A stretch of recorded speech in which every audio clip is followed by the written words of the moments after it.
Assalamualaikum warahmatullahi wabarakatuh. Halo sobat kisah kehidupan. Bagaimana kabar Anda hari ini? Mudah-mudahan fine dan selalu dalam lindungan Allah Subhanahu wa taala. Senang sekali kami bisa kembali hadir menjumpai Anda, dan untuk kesempatan kali ini kami akan berbagi satu kisah nyata horor yang berjudul Cerita Mistis Misteri Arwah Suami Mengajak Berhubungan Badan. Sejak ditinggal mati suamiku, Mas Hendro Purnomo, aku tinggal hanya berdua dengan anakku, Tessa Marianti yang baru berumur 8 bulan. Aku tetap memilih tinggal di rumah yang baru kami bangun 2 tahun lalu, di Petenjo Kidul, Parung Panjang, Kabupaten Tangerang, Banten. Istana Nina Bobo, demikian nama rumah kami. Sebuah tempat tinggal yang cukup besar di Petenjo Kidul. Untuk ukuran bangunan di desa, 800 meter bertingkat. Sangatlah luas istana kami itu kami bangun di atas tanah perkebunan bambu, berluas 5.800 meter persegi. Rumah itu dirancang oleh Mas Hendro Purnomo sendiri. Kebetulan dia berprofesi sebagai seorang arsitek. Bentuk bangunan rumah kami mirip rumah-rumah tua zaman Belanda. Ada 4 pilar besar dari dasar tanah hingga ke lantai atas. Ada 50 jendela kecil-kecil mirip loji Amsterdam. Ada jendela besar berjumlah 10 menyerupai gedung Vredebroek, Jalan Malioboro, Yogyakarta. Ada pos jaga di depan gardu monyet untuk 2 orang satpam. Tapi 2 satpam itu, Kang Murad Sanjoyo dan Sunyanto, aku berhentikan karena aku tak mampu lagi membayar mereka juga di rumah kami. 2 pembantu juga, tukang masak dan tukang cuci, Mariam dan Marsina, juga aku putuskan hubungan kerja karena tak mampu lagi membayar mereka tiap bulan. Sebenarnya aku sangat terpaksa melepas ke-4 orang yang sudah lama bersama kami itu. Mereka sudah seperti keluarga sendiri, tapi aku tidak bekerja, tidak punya penghasilan tetap untuk membayar mereka semua. Sebab selama ini aku hanya mengandalkan keuangan dari suami, maka itu aku sangat terpaksa memberikan santunan kepada mereka dan memberhentikan mereka kerja. Namun aku bersyukur ke-4 orang itu dapat pekerjaan baru. 2 satpam dipakai untuk menjaga BSD City, dan 2 pembantu bekerja di restoran baru Pondok Rezeki di Serpong, Kota Tangerang Selatan. Kini hanya aku dan anakku yang masih bayi di rumah kami yang longgar. Aku mencuci sendiri, masak sendiri, dan jaga rumah sendiri. Untunglah aku masih bisa bayar listrik. Namun listrik 2200 volt itu aku irit-irit. Hanya lampu-lampu kecil wattnya yang aku nyalakan di malam hari. Kulkas pun yang berjumlah 4 aku jual. AC pun 5 unit, semuanya aku jual. Dan kami berdua tanpa AC. Kami menggunakan AC alam dengan kipas angin kecil di kamar. Pada saat baru-barunya suamiku meninggal, adikku, ibuku, dan kakakku masih bisa menemani kami di Petenjo Kidul. Namun karena semua punya kesibukan, maka lama-lama mereka pamit untuk aktivitas mereka di Jakarta Barat. Ibuku pun kembali berjualan di Pasar Meruya, dan kakakku buka warung makan soto Betawi di Kebun Jeruk dekat RCTI. Takdir. Demikian aku mensiasati apa yang terjadi pada diriku. Di luar dugaan, suamiku yang masih relatif muda, umur 38 tahun, harus berpulang ke pangkuan ilahi. Mas Hendro Purnomo menderita penyempitan pembuluh darah ke jantung dan wafat di Rumah Sakit Husni Tamrin, Salemba, Jakarta Pusat. Suamiku seorang pekerja keras. Karena kerja keraslah, maka karirnya melesat cepat. Dalam umur 30 tahun, dia diangkat sebagai Direktur Utama PT Taman Jaya Bintara, sebuah perusahaan konstruksi bangunan real estate di Jakarta Timur. Dari hasil kerjanya suamiku beli tanah dan membangun rumah mewah di Petenjo Kidul, Parung Panjang, tidak jauh dari stasiun kereta api Parung Panjang. Pada malam Jumat Pon 28 Februari 2014, aku mendapatkan impian. Suamiku datang ke rumah kami. Kehadirannya seperti bukan mimpi, tapi persis sebuah kenyataan, karena dia berbaju kimono batik warna biru yang selama ini sering dikenakannya, dan sejak dia meninggal, baju itu menghilang dari kamar kami. Ku cari kemana-mana kimono itu, tapi tidak pernah ketemu. Namun pada mimpiku di malam Jumat Pon itu, baju tidur ala Jepang itu digunakan Mas Hendro Purnomo menemuiku di tempat tidur. Mas Hendro mencium kening anakku yang sedang pulas. Dengan perlahan dia mencium pipiku. Dan dalam mimpi itu, kami pun melakukan hubungan suami istri, bermesraan di ranjang, antara mimpi dan kenyataan. Demikian aku merasakan kejadian itu. Dibilang mimpi, tapi terasa sangat nyata. Dikatakan kenyataan, tapi aku merasakan seperti mimpi. Kucubit kulit bahuku terasa sakit, yang berarti hal itu nyata. Namun dibilang nyata, tubuhku terasa tidak menginjak lantai. Aku seperti terbang dan mengambang dari ruang ke ruang di rumah kami yang lega. Setelah lelah bercengkrama, aku tertidur dan tidak ingat apa-apa lagi. Namun pagi subuh, aku terbangun untuk mandi wajib dan sembahyang. Arkian, ternyata Mas Hendro Purnomo sudah tak ada lagi di tempat tidur kami. Mimpikah aku atau kenyataankah itu? Tanyaku kepada batinku sendiri. Kejadian cerita misteri itu tidak aku ceritakan kepada siapapun. Aku sibuk mengurus anak tunggalku sebagaimana hari-hari sebelumnya, memandikannya, memberinya sarapan, dan mengajaknya bermain bersama.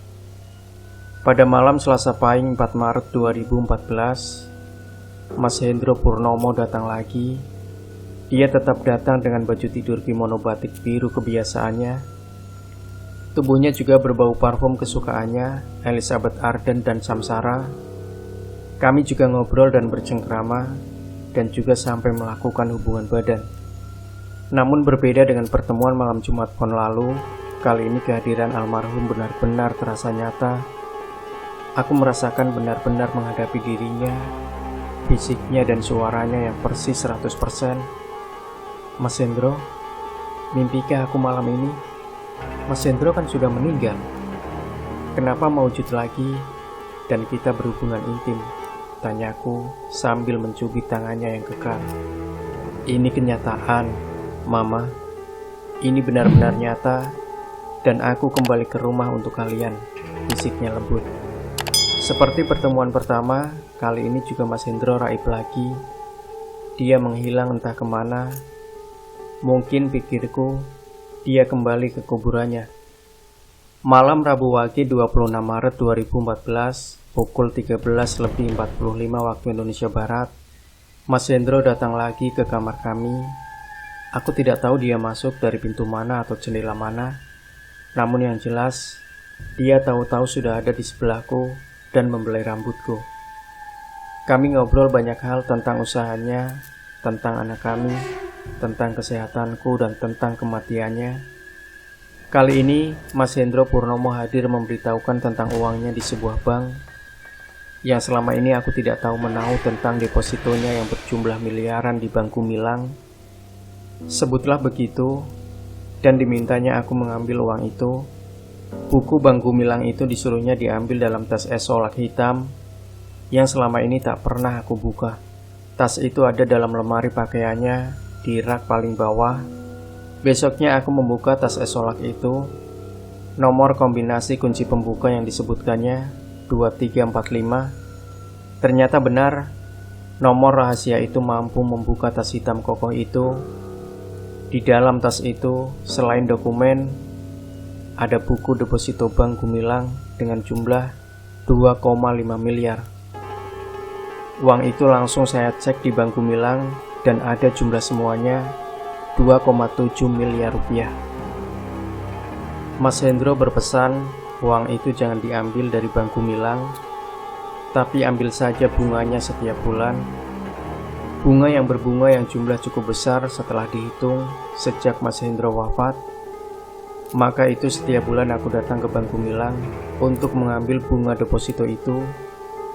Dan dari uang itulah kami hidup. Bahkan aku bisa menggaji pembantu baru dan tukang kebun. Sejak pertemuan gaib ketiga itu hingga tahun 2017, Mas Hendro Purnomo tidak pernah datang lagi, baik secara wujud fisik maupun di alam mimpiku. Sama sekali tidak pernah aku temukan lagi.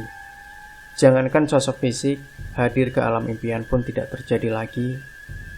Namun setiap 3 bulan pada hari kematiannya, aku dan anakku datang ke pemakaman Taman Pemakaman Umum Karangmulya, Perung Panjang, Banten. Karena penasaran tentang apa yang kualami yang berhubungan dengan arwah, maka aku berkonsultasi dengan guru spiritual mumpuni, Kiai Permas Pangeran Bail, 54 tahun, praktisi supranaturalis di Jakarta Barat. Kiai, demikian aku memanggilnya, menyebut bahwa apa yang kualami itu sebagai peristiwa supramistika yang langka, yang hadir 3 kali dalam kehidupanku itu bukanlah roh atau arwah Mas Hendro Purnomo, tetapi jin piaraannya semasa hidup yang menyerupai Mas Hendro Purnomo. Jadi yang datang itu bukan arwah suamiku, bukan pula roh Mas Purnomo, tanyaku penasaran. Yang datang dan menyentuh ibu itu adalah jin piaraan, nama Sasmito Diharjo, jin pendamping Hendro Purnomo ketika dia masih hidup. Setelah wafat, dia tetap hidup dan adanya di sekitar pemakaman Karangmulya, tempat di mana Hendro Purnomo dikuburkan. Kata Kiai Permas Pangeran Bail kepadaku serius, jadi yang berhubungan denganku itu bangsa jin. Akankah berpengaruh kepada rahim dan kandunganku? Tanyaku makin penasaran. Ya, rahim ibu harus dirawat. Sperma jin itu harus dibersihkan. Jika tidak, ibu akan terkena kanker rahim atau ibu mengandung anak jin, kata Kiai Permas sambil mengambil sebuah alat pendeteksi gangguan makhluk gaib di dalam kotak kayu jati di sebelahnya duduk. Kejadian itu sudah lama berlalu. Apakah masih bisa berdampak saat ini, Kiai? Sorongku. Pengaruh negatif dari berhubungan intim dengan jin itu memang tidak cepat. Akan memakan waktu lama, bisa sampai 5 tahun, Bu. Terang Kiai Permas sambil menyebut bahwa di dalam batinku ada janin kecil, anak dari bangsa jin yang piaraan Mas Hendro Purnomo yang menyamar tuanya. Aku sangat tegang, gelisah dan gundah gulana. Otakku terputar-putar ditaburi rasa takut. Pertama, aku takut terkena kanker rahim akibat hubungan badan dengan jin. Kedua, aku takut hamil dan mengandung anak jin. Duh Gusti, alhamdulillah, karena kemampuan supranatural yang luar biasa dari Kiai, aku dirawat selama 10 kali datang dan sembuh. Rasa sakit di rahimku yang merupakan benih kanker lenyap dalam waktu tidak lama. Lalu janin kecil kehamilan anak jin lenyap pula dari perutku. Setelah aku melakukan check up bagian vital itu, dokter medis pun menyatakan aku bersih dari benih kanker dan tidak hamil, baik anak manusia maupun anak jin. Kepada Kiai aku meminta bantuan agar Mas Hendro Purnomo hadir dalam mimpiku, bukan sebagai jin, tapi sebagai wujud sesungguhnya, namun bukan fisik, tapi rohnya yang hadir ke dalam impianku. Kiai mengangguk dan bersedia mendatangkan Mas Hendro Purnomo sesungguh dalam mimpiku. Kini setiap malam Jumat Kliwon setiap bulan, aku bermimpi bersama Mas Hendro Purnomo. Kami bersama bergembira di taman beserta anak kami. Kami pergi ke tepi laut, ke gunung, untuk menikmati indahnya alam karya cipta maha sempurna Allah Azza wa Jalla. Namun itu hanya mimpi, tapi mimpi yang seperti kenyataan. Mimpi itu bisa disetel oleh Kiai Permas setiap malam Jumat Kliwon, dan itu pasti datang. Syaratnya adalah aku ambil wudhu sebelum tidur, lalu memiringkan badan ke selatan, dan membaca mantra-mantra sakti mantra guna mimpi sebelum aku tidur. Mantra itu berbahasa Sunda lama, Sunda mantra yang diberikan Kiai Permas Pangeran Bail khusus untuk kedatangan roh suamiku yang sudah meninggal. Jika aku ingin bertemu dengan ayahku, berbeda lagi mantranya. Semua mantra itu menggunakan bahasa Sunda, mantra yang diciptakan sendiri oleh Kiai Permas Pangeran Bail yang juga sakti mandraguna. Sementara jin piaraan almarhum kini tidak bisa masuk lagi ke rumahku, Kiai juga menanam jimat-jimat keramat untuk melindungi rumahku dari kejahatan mistik. Baik santet, teluh, dan guna-guna serta pelet tak akan mempan berhubungan dengan rumahku. Mereka datang, namun jaraknya hanya 14 meter dari rumah. Mereka seperti dipagari api, dan jika masuk, walau mereka dibuat dari api, akan menjadi debu. Untuk itulah, kata Kiai, mereka takut melewati pagar gaib yang telah dibuat berbentuk api, dan membinasakan makhluk gaib apapun untuk masuk, baik itu jin kuntilanak, babi ngepet, tuyul, dan wewe gombel. Semuanya tak bisa masuk. Jarak mereka hanya 14 meter di sekeliling rumahku. Jika melewati pagar gaib, semuanya akan musnah terbakar api biru, seperti api blugas. Kisah ini diceritakan oleh Nyonya Hendro Purnomo sendiri, dan semoga kita bisa mengambil pelajaran dari kisah ini. Jangan lupa berikan komentar Anda, like, share video ini, subscribe channel Kisah Kehidupan, dan kembali nantikan kisah-kisah terbaru dari kami selanjutnya. Sampai jumpa. Wassalamualaikum warahmatullahi wabarakatuh.